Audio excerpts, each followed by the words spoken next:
So what does the great British public think about fox hunting in Britain in 2015? Well, ahead of tomorrow's vote, an exclusive survey for this programme suggests that 74% of people don't want fox hunting legalised. MPs will debate whether changes should be made to fox hunting laws in England and Wales, and animal rights campaigners say that could effectively allow hunting to take place again. So why is it back on the agenda? There's a long history of attempts to ban fox hunting, stretching all the way back to just after the Second World War. But it was New Labour's 1997 election manifesto that meant a possible ban took a huge step forward. I'm sorry I'm a bit late, but it's all those hunting horns outside the window. Still, here goes, tally-ho. Mind you, with all those people down here demonstrating, I tell you, there's not been a safer day for British foxes in years. We don't want to continue killing these in the most cruel way. It couldn't be contrasted more, can it? Labour gets the gold medal, Tories want to kill the animals.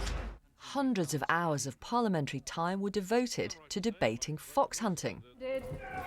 Sitting suspended. Then, on the 16th of September 2004, after demonstrations outside Parliament and pro-hunt protesters breaking into the House of Commons, MPs voted for a ban on hunting with dogs. It was a primitive confrontation fuelled by desperate anger. The pro-hunting people know that after centuries, a ban is almost upon them. They'd like to get their hands on the anti-hunting MPs. At this stage, however, all they can reach are the police protecting Parliament. But however many fists fly, it seems this ban will go through the Commons today. Finally, it took the Speaker of the Commons at the time, using the Parliament Act, to avoid another confrontation with the Lords, to push the bill into law, coming into force in February 2005.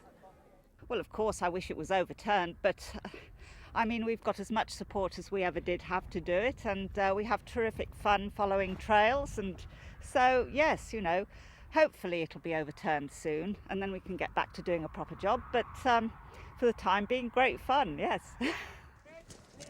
For the last 10 years, there's been an uneasy impasse between those who wish to hunt within the law and animal welfare activists who intervene. Fast forward a decade since the ban, and it's now a pledge in the Conservative Party manifesto to repeal the Hunting Act. In England and Wales, the current law says that 2 dogs are allowed to be used to flush out a fox to be shot, as long as it's for pest control purposes. In Scotland, more dogs can be used to flush out the animal. The government says it's simply aligning the rules. Instead of repealing the act, the government hopes to change it. Animal welfare campaigners say that would effectively allow fox hunting in by the back door. But the government are unlikely to win the vote because the SNP say they'll side with Labour against the changes. We will talk to our guests about fox hunting in just a moment, including an SNP MP and a Conservative MP, both at Westminster. Thank you very much for all your messages about fox hunting. David on email has said, given all the issues facing the country, why is this taking up valuable parliamentary time? It shows the Conservative bias towards the activities of the better off. Both sides agreed a decade ago or more that this was a sport and not about pest control. I just hope there are still Conservative MPs who oppose this dreadful country pursuit. Max has emailed to say, I was born and bred in a rural community. I have never known foxes to be a major problem. Farmers where I come from just quietly got on with protecting their animals. If there was a problem with foxes, then they just organised a shoot with their friends and killed the offenders. Huntsmen and women and their followers are just bloodthirsty. And Paul has WhatsApped to say, whilst I loathe fox hunting and hope the Tory vote is defeated, I'm even more disgusted with the interference from the SNP. Well, let's talk to an SNP MP, Drew Hendry, who is the representative for Inverness, also at Westminster. Chris Davis, Conservative MP for Brecon and Radnorshire. He's a former hunt master. And we've got various other guests as well to introduce in just a second. But first of all, Drew Hendry, can you explain to our audience why your MPs are going to vote on an issue that only affects England and Wales? Well, there are 3 reasons that we're going to vote on this tomorrow. The first one's been the enormous clamour from the public for us to actually take part in this vote. People have said, not just in Scotland as I would expect normally to lobby me, but across England and Wales, that they're looking for us to take a position on this. The second reason that I think it's important is that the law in Scotland perhaps needs looking at, and one thing that I would be concerned about, on a personal basis, I think it's not strong enough in Scotland. If there are changes here, then that might affect what we can do later with the law in Scotland. But thirdly, and I think this is also important, is that since I was elected as a new MP for Scotland, I've been participating in Westminster debates where my voice as a Scottish MP has been voted down by English votes on a regular basis. In the Scotland Bill, 58 of Scotland's 59 MPs were voting for changes, and those were overruled. I think it's time that David Cameron realised that his majority is wafer thin and that he needs to show some respect. And this is also an opportunity to put a marker down on that front. So that, in terms of your third explanation, it is a bit of tit for tat, is it? Well, as I've said, I'm elected to represent people first and foremost, and the clamour I've had from the public, the unprecedented weight of emails and correspondence has led me to believe that this is something that that people want us to act on, and I'm happy to do that. I've also explained that I think that the law in Scotland perhaps needs strengthening. That's certainly my view, and I think it is important that having seen English MPs, Tory MPs, trotted back into the lobbies to vote down Scottish MPs on Scottish issues, they understand that if I'm taking an active part in this UK Parliament, David Cameron said he didn't want us to leave the UK during the independence referendum. He said he wanted us to lead the UK. Well, I've come down to take a lead, to work progressively with voices of common purpose here across the UK, and that's exactly what I'll be doing tomorrow. So Chris Davis, Conservative MP, it's your fault that the SNP are going to vote this down tomorrow. Well, Victoria, there are several points in Drew's comments there which, beg a belief. Quite frankly, what you have here has nothing to do with hunting whatsoever. It's clearly trying to get back at the governing party. It's playground politics. We expected a great deal more from the Scottish nationalists than this. We expected here in the big place in Parliament, we expected them to vote on issues and discuss issues that were relevant to the argument, where instead they're just saying, oh gosh, you didn't vote with us, so I'm going to take our ball away and kick you as it happens. Well, in terms of the issue being relevant, Mr. Davis, why are you spending parliamentary time on this when there is absolutely no public appetite for it? A survey for our programme, 74% of British adults think that fox hunting should not be made legal again.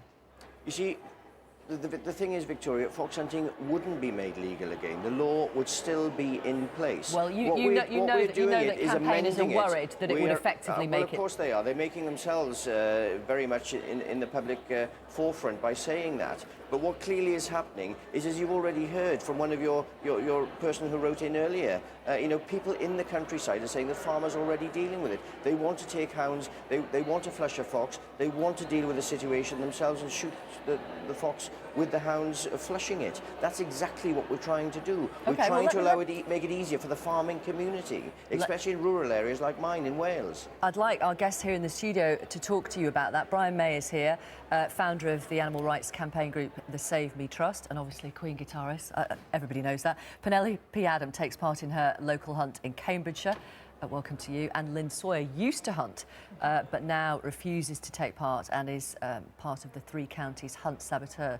Brian May, what would you say to Conservative MP Chris Davis about the farmers who want this? Well, I believe it's a pretence. I mean, I'm flabbergasted that Chris can say this is nothing to do with hunting whatsoever. So why have we got the Countryside Alliance with their big banners saying vote for hunting?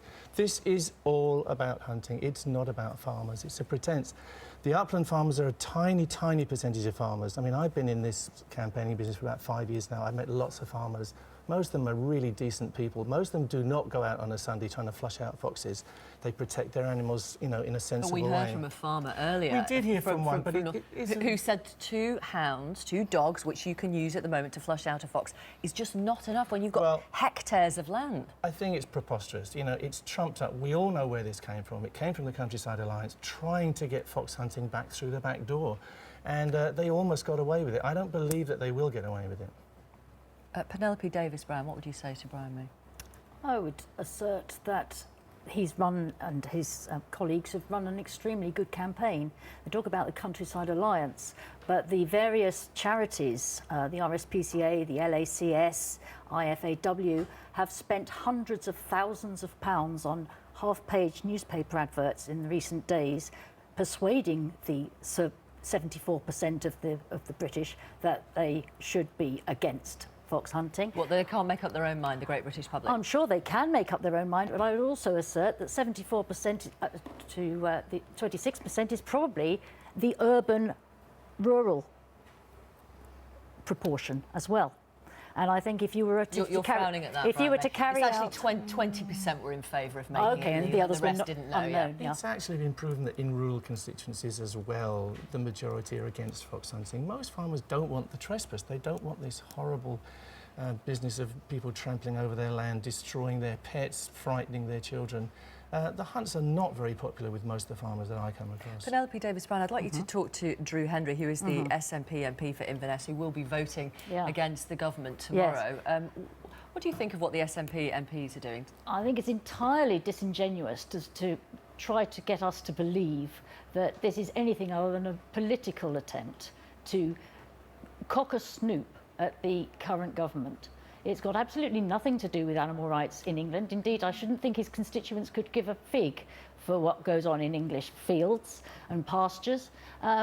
His own constituents probably are far more urban than rural. The Scottish population is massively spread out, and this is literally just a little cranky lady trying to punch above her weight. Are you going to respond to that on behalf of your leader, Nicola Sturgeon, who I believe Penelope is referring to as the little cranky lady? Well, I did wonder where that was going. I don't think that's a particularly great way to engage people. But let me just tackle the point. First of all, I represent Inverness, Nairn, Badenoch and Strathspey. And although we have the city of Inverness, it's a largely rural constituency. So I won't take any lectures about what happens in rural areas. And I've represented for 8 years a rural ward called Airden Loch Ness in that constituency. So I know about the issues that are in the rural areas, and what we're doing is actually responding to the public. Now, I've been written to in great numbers by constituents, not only in my own constituency, but across Scotland and the UK. There is no doubt there's a public clamour, and your own poll on the BBC shows some 70-odd% of people that are against the changes there. I think it's a responsibility for us to listen to people. When I went through the election campaign, one of the promises I made was that I would do the best I could for Scotland, but I'd also work progressively with those forces across the UK that wanted to see things done in a better way. And I think this is a regressive move by David Cameron. And I wasn't elected to make David Cameron's life easy. I'm here to do the best for the people of Scotland and to work in progressive issues. And do you accept that, Chris Davis, Conservative MP, that people like Drew Henry are there to do the best for the people of Scotland?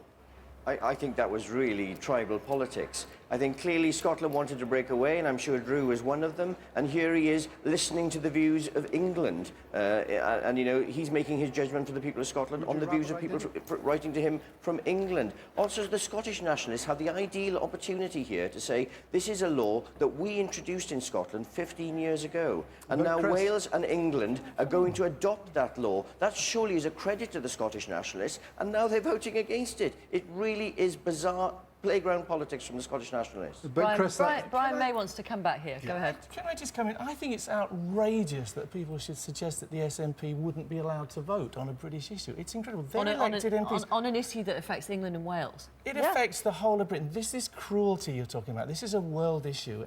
But how much excuse me, we need to... You know, Scotland already allow hunting with Did the English get to vote on the Scottish issue? No, but listen to me. No, we didn't. We didn't get a chance why don't you just talk about it? Why don't you just drown me out there? No, I'm not. I'm simply asking, why were we given a chance to vote on the Scottish Hunting Act? Were we? No, I don't think so. I rest my case. Go on. You wanted to finish your earlier sentence. I don't think that's relevant. What I'm saying is these are British MPs. This is British Parliament. It's outrageous to suggest that some of them wouldn't be able to vote on issues which affect us all. And Drew has just said, you know, everybody has been writing to him from all over Britain. You cannot have a two-tier system of MPs. I mean, these MPs are Scottish, but they could be Conservatives, they could be Labour, they could be SNP. If they were all Conservatives, would David Cameron be saying they couldn't vote? I don't think so. Let me bring in Lynn, who's been sitting here really patiently. I mean, as you can imagine, so many messages from people around the country. James on Facebook says fox hunting is totally barbaric. It is cruel. It should be banned. Foxes should be captured and released far from farms. Foxes have the same right to live as we do. The hunters are barbarians. Now, you used to hunt. You rode with the Essex Hunt. What changed it for you? I saw way too much cruelty. The thing that swung it for me eventually was there was a dig out. A pregnant vixen was dug out. She was shot in the head. That didn't kill her. She was then baited by the terriers for a few minutes, and she was then put in the back of a truck to die, and it was too much trouble to put another to finish her off. I have seen many, many kills, both as a hunter and as a hunt saboteur and as a monitor. And I have filmed kills, and it is not quick. The fox undergoes a great deal of terror beforehand. If you read any hunting reports, they talk about 5-mile points. That means that the fox is running for miles and miles for up to hours sometimes. But early on, you did enjoy it, did you? I know, Yes, I did. Can you give us some insight? I mean, most of us... I don't believe it's cruel. Could you listen to Lynn? Do you Sorry. mind? Sorry. Lynn is explaining what she did used to enjoy about the hunt. I did used to enjoy the social aspect of it, etc. But, like, you know, I cannot reconcile my pleasure with that amount of terror and suffering, and so therefore I have to say that after very careful consideration, this is back in the 80s, early 90s, I decided that what I was doing was wrong, and that I should be speaking out against it. And that's How do you react to the survey for our programme, which suggests that 74% of adults do not want fox hunting to be made legal again? Is that me? All of you? I think it's very significant, and it's been that way for a long time. Normal, decent people don't want to see cruelty for fun. I mean, this is about people being cruel to animals for fun. You can dress it up any way you like. It's not about control of foxes. That's a lie. Absolutely. Because they breed foxes to hunt them. That's been proved beyond any kind of doubt. They have to maintain the population. There are various photographs bombing around the internet at the moment of alleged things, of photographs of lovely little cubs being bred this way, that way. You don't believe it, then? I have no idea, and I shouldn't think you do either, in fairness. I shouldn't think so. I've been filming artificials just a couple of days ago. We can all be persuaded by emotive photographs and edited videos this is not about emotion, it's about decency. It's entirely about emotion, because what you're actually doing, and what Lynn has done, is to endow the fox with powers of emotion, which the fox humans doesn't have feelings. Then I thought we were way beyond instincts. that. I'm sorry. They have instincts and effective. They don't bring up families. They don't feel pain. They don't feel. They feel pain and they feel stress. No, they're not just like us. I'm ever so sorry, Brian. I'm going to go back to Chris Davis, just like your dogs and your cats. for just a moment. Tomorrow could be the first defeat for David Cameron in this Parliament with his new Conservative majority. What would that be like for you? Well, whether it's defeat or whether we win the argument, the simple answer is that if we lose for the wrong reasons. We lose because the nationalists have taken the wrong line here completely. It's playground politics. It's always interesting to hear Brian May, and I must say, you know, as an ageing rock star, he's very appealing to the country out there, but most of his comments have no relation to the real world whatsoever. And if I may say as well, to the other comments that we heard of the former hunter, which is now an anti-hunter, under the changes to the law, what she described is now illegal. Under the changes to the law would still be illegal. So there is, you know, there is no change to the legality of it all. Which is why all we're doing is making things better for the field. farming community, and this is a sensible move forward, and a move, I repeat again, that has been law in Scotland for the last 15 years, and the Scottish Nationalists and Scottish Labour claimed as a credit to that area. Thank you, and here are some more messages from people watching around the UK on Facebook. Binky says fox hunting is barbaric. Our native wildlife is something to be enjoyed and should be protected. It's not pest control, nor is it sport. Leave it in the past. Rachel on Facebook says the people who are commenting against fox hunting have no clue about farming and no clue about what this sport entails. This is nature at its best. Fox hunting purely eradicates foxes who are not healthy. If they are healthy, they will simply outrun the hunt, and they have the mentality to find somewhere to hide. Daniel has emailed as a young... There's a lot of murmuring going on here, I have to say. It really isn't, I'm sorry. We've heard it all before. Daniel on email says, as a young professional huntsman under constant pressure, surveillance and scrutiny, the amendments would help to clear up some of the exemptions in the Act and will be a great help to farmers. Much And Susie has WhatsApped to say, bring fox hunting back. It's part of British heritage and history, a tradition which should not be left to die out. So is burning witches at the stake. We should bring that back as well. I don't see any other. Let's have bear baiting. I don't see any other countries rushing to ban their traditions, no matter what they are. Thank you all very much. Bullfighting, yeah, let's bring it all back. Let's have cruelty, you know. Thank you very much. Thank you. Thank you. Thanks, Victoria. Thank you, Chris Davis and Drew Hendry as well.